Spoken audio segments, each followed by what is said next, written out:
Nous allons convertir 4725 mm en mètres. Première étape, c'est de comparer les unités entre elles. Le millimètre est plus petit que le mètre. Donc on va écrire les millimètres à droite, les mètres à gauche. La question qu'on se pose ensuite, c'est combien y a-t-il de colonnes entre les millimètres et les mètres, ou plutôt combien y a-t-il de décalage pour passer des millimètres vers les mètres. Pour ça, il faut connaître son tableau des unités. Je vous invite à regarder une vidéo que j'ai faite qui parle de ce tableau des unités et qui vous apprend comment essayer de retenir simplement l'ordre de ces unités. Après le millimètre, le millième de mètre, vous avez les centimètres.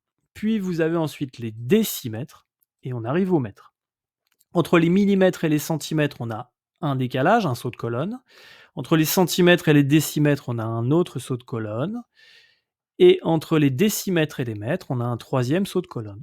En tout, nous avons donc 3 décalages entre les millimètres et les mètres. 3 décalages vers la gauche. C'est donc ce qu'on va retenir.